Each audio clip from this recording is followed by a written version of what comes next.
TV with Grant Stinchfield. Hi there, folks. Welcome to the program. Hillary Clinton, presidential candidate and former Secretary of State, is facing a lawsuit over her role in the Benghazi tragedy. Larry Klayman, chairman and general counsel for Freedom Watch, filed the suit. He joins me now to discuss all this. Larry, I know you filed this suit a couple years ago. We've been profiling it here over the years as well. Not getting much traction in the courts, as to be expected with liberal activist judges. How is the suit going here? We're taking the issue up to the Supreme Court. It's very, very simple, Grant, is that Hillary Clinton used a private email server that was unsecured. That gave rise to the terrorists being able to identify the location of Ambassador Chris Stevens, which resulted in the death not just of the ambassador, but his two undercover agents, Ty Woods and Sean Smith. We represent the parents. They're the next of kin. And we also sued Hillary for defamation. The case was assigned supposedly randomly to a very partisan judge, the same one who has the prosecution of Paul Manafort in the District of Columbia, Amy Berman Jackson. She's very, very politicized. She dismissed the case, if you can believe it, on the eve of Memorial Day. What could be more of an affront to these Gold Star parents? We took it up to the D.C. Circuit. We have a judge that was on that panel, Patricia Millett, who had actually given money to Hillary Clinton's presidential campaign in 2008. We asked her to disqualify herself. She wouldn't. They affirmed Amy Berman Jackson's decision. So we're now going to the Supreme Court, and there's a good chance they'll take this up, because the issue of whether or not you should be immune from a lawsuit if you violated the law, if you committed a crime. What Hillary did was a crime by using an unsecure server with classified information. She has no immunity. So we'll see if the Supreme Court will grab it. But really, it's one of our last chances, short of having me appointed special counsel or someone like me, to hold her accountable, because, you know, she's been held unaccountable for 30 years. Yeah, in many respects, I wish that a special counsel would be appointed by President Trump to look into the Benghazi fiasco, and that's what it is. You know, and some people call it a tragedy. Certainly it's tragic, but to me, tragedy explains like accident. This was no accident. This was a terrorist attack. They had asked for security over and over and over again. Does your suit go into that and what I believe is negligence on Hillary Clinton's part as Secretary of State not to provide the necessary security that her professionals had literally asked and proven they needed for years before this happened?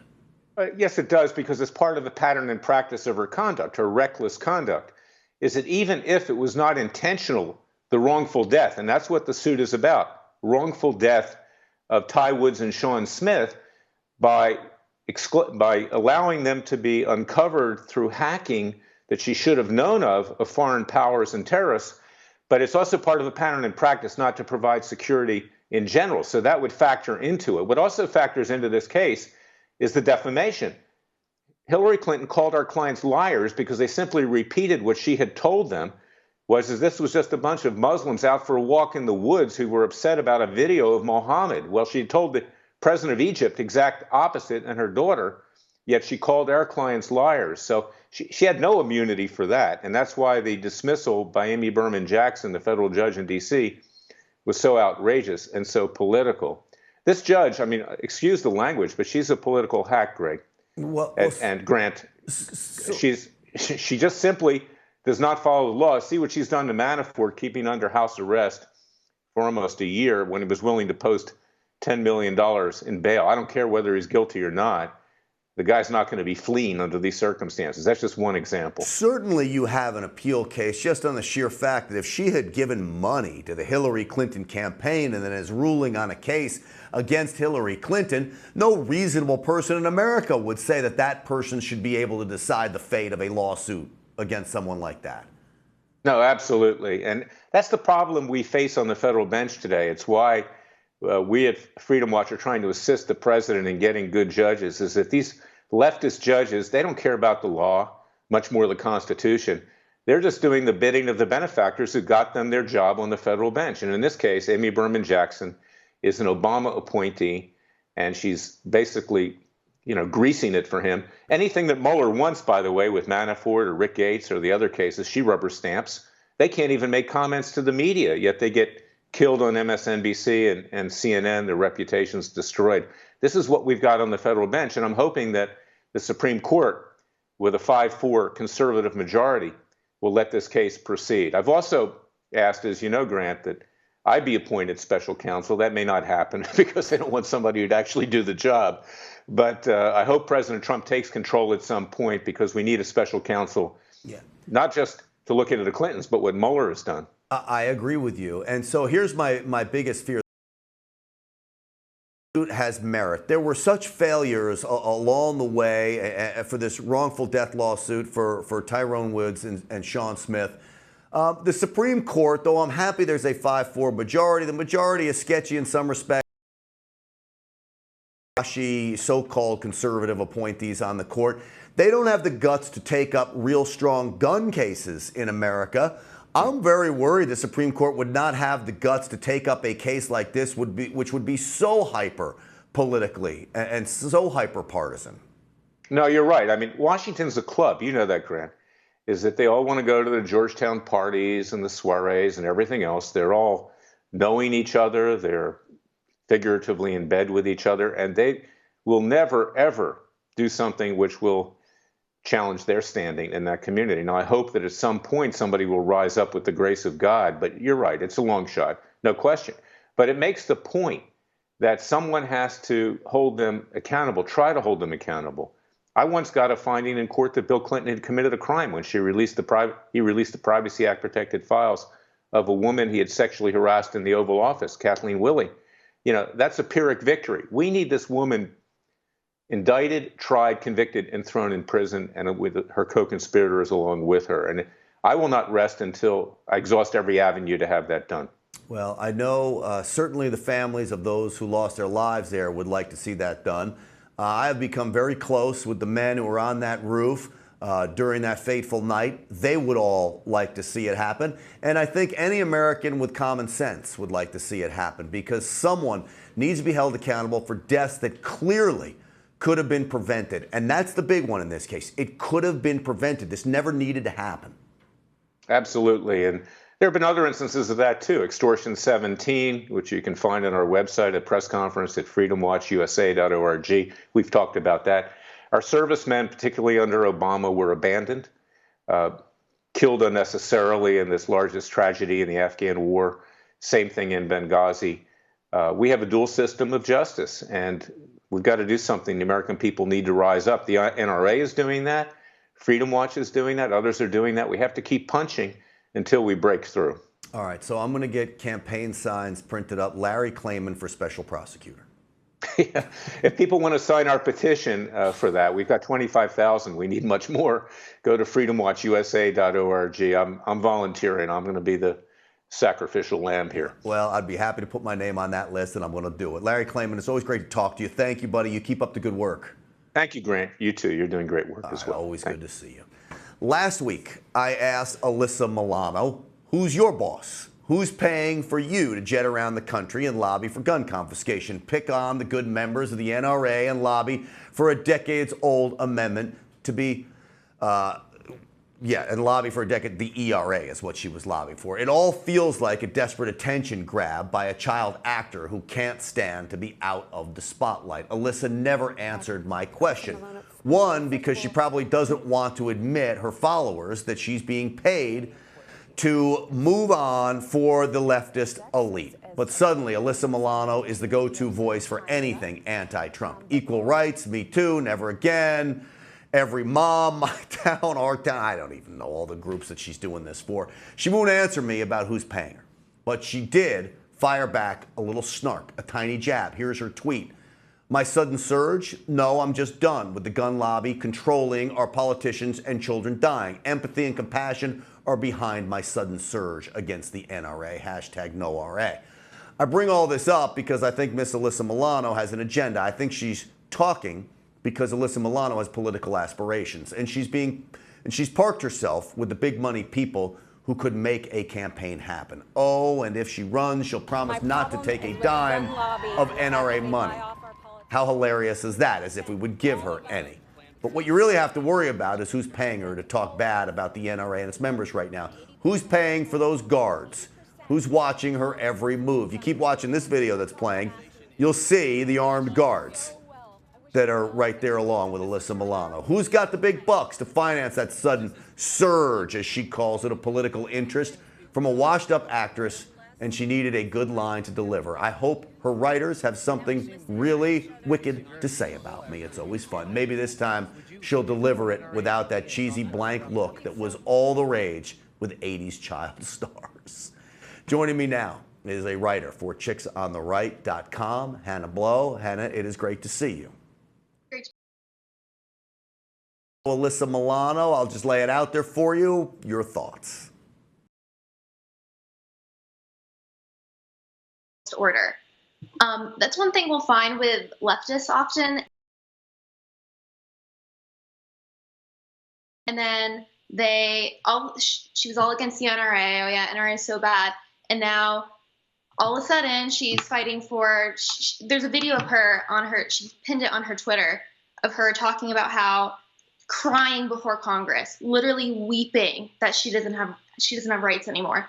And it's really funny to me because I'm like, if you really want to like empower women, support the Second Amendment. Nothing empowers me more than that. Yeah, she's out there lobbying for the Equal Rights Amendment, and I believe in equal rights for everyone. She's doing this at a time when she's literally trying to snatch away the rights, not just for women, but for all Americans, literally take away their Second Amendment right. She will fight back against that accusation, but she can't because what she advocates is literally unconstitutional. Yep, absolutely. And it's always really funny when she's talking about how she's winning. That's one of her themes. We're winning against the NRA. No, you're not. The NRA has now over, 6 million members, and they're actually driving people who aren't even active, like don't carry on a regular basis. I know people in my life who they're not active carriers or anything like that, but they're just sick of it. So like, you know what? I'm signing up because the NRA is standing up for the Constitution and the Second Amendment, and I'm over the Alyssa Milanos of the world telling me what to do. I can't tell you how many people have come up to me and said that exact thing, that they said, I joined the NRA. I'm not even a gun person, but I joined because the fight is that important. And I know over at Chicks on the Right, I know you have grassroots conservatives that are literally reading your articles and the other articles on your website. Alyssa Milano wants to claim that she has grassroots support. I don't think 1 or 2 billionaires is grassroots support. I will say that 6 million members of the NRA is awful grassroots. Absolutely. She's living in an alternate reality. I mean, that's all there is to it. She truly, I don't know if she actually believes it or if she's just that, you know what I mean? She's living in an alternate world. Yeah, and that's the thing. They have been so far out of living like average Americans. They surround themselves with armed security. They live in walled-off mansions. They eat their fancy lunches in Beverly Hills when literally most Americans are struggling just to pay the mortgage or figuring out how they're going to fix their car if it breaks down. She doesn't have any of those troubles. So what does she do? She attacks the very people that do have those troubles, which is members of the NRA, and she thinks she's going to make a big splash of headlines, which in many cases she does because the mainstream media fawns all over her. But I think most Americans are catching on, Hannah. They absolutely are, without a doubt. I hear it every day. Even me and Kimber were just at CPAC a few months ago, and there was the huge NRA booth, and the amount of people there signing up, it was incredible. It was so heartening. It was incredible. Well, I love just hearing you talk about it. Hannah Blow, it's great to talk to you. You do great work over there, Chicks on the Right. One of my favorite websites. There's no doubt about that. You tell everybody over there we said hi. I will. Thank you so much. All right, you got it. Even when activist journalists try to be fair and balanced, they're beat back by their liberal handlers, castigating for seeing the conservative viewpoint. You want to see what I'm talking about? Take a look at this interview between Chris Cuomo and Minority Leader Senator Chuck Schumer of New York. If the sides were going to come together, wouldn't it have been over school shootings? I mean, there's so much that can be done. You can harden up the schools. Chris, have you been following what's happening? Donald Trump, every hour. No, actually. Donald Trump opposed anything that the NRA didn't want. You know that. They say that you wouldn't put something on the table that didn't have very aggressive gun control as part of it. I understand you like to be, let's look at each side. But is that an impression of me that you just did, Senator? No. Is that how I come off? Maybe to you? it was your no, father. What I'm trying to do is I'm trying to test the arguments to see why we're not getting more done. You see what happens there? They're supposed to be old chums, buddies. Hey, I went hand in hand with your father, the former governor of New York. Why are you asking me some tough questions? See, Chuck Schumer thought he was going to go into an interview that's part of the club. And we know Chris Cuomo is part of the club. So at least in this case, I will say thank you, Chris Cuomo, for at least asking a few hard questions. It's better than most of your interviews. And I give you a thumbs up. And thank you, Chuck Schumer, for exposing your real attitude on all of this. An attitude that you know the mainstream media is in bed with all y'all. And we're all fed up with it. That's the bottom line. A new episode of Noir has just been released. Klayman and his team are in Chicago. The episode is titled Chicago, the Real Story. You want to know the real story, by the way? Over the weekend, we literally had dozens more shooting. I just saw a headline, so don't hold me to the total details because I'm going off memory. I think 9 killed in Chicago over the weekend and 30-something people shot. That's supposed to be making progress in Chicago. Well, Klayman went there to try to tackle some of the problems going on. I want to share some of his story with you this morning.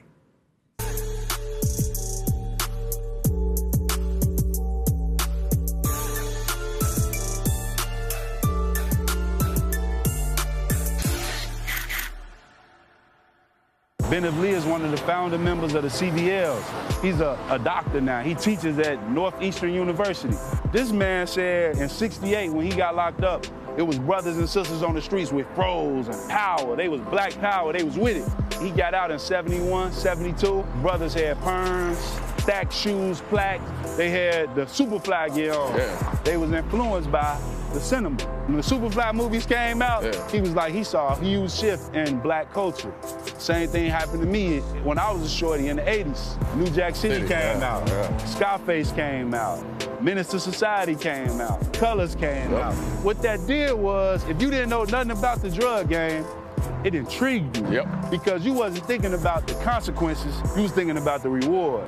Because that's an ideal situation for a young man living in the crib with roaches and rats, and you seeing your mama work a job every 2 weeks, and she's still struggling. You thinking like, man, my mama going to work, my daddy dead, or he ain't around. TV could become your father. The movies could become your father, because now, as a young man, you looking for something to identify yourself with that can relate to manhood.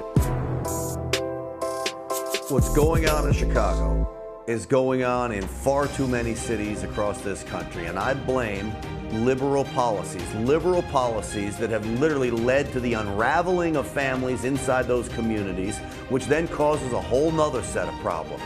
You add drugs in, you add a lack of education in, you add a lack of role models in, you add in liberal leaders in a city that don't want to do anything about it. You take gun control and you put that into the situation. Now no one has a way to defend themselves from the evil criminals, and they've been empowered. What do you have?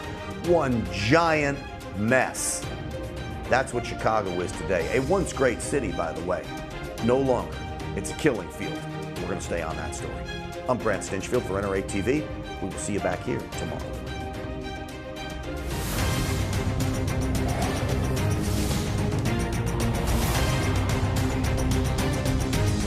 You're watching NRA TV with Grant Stinchfield.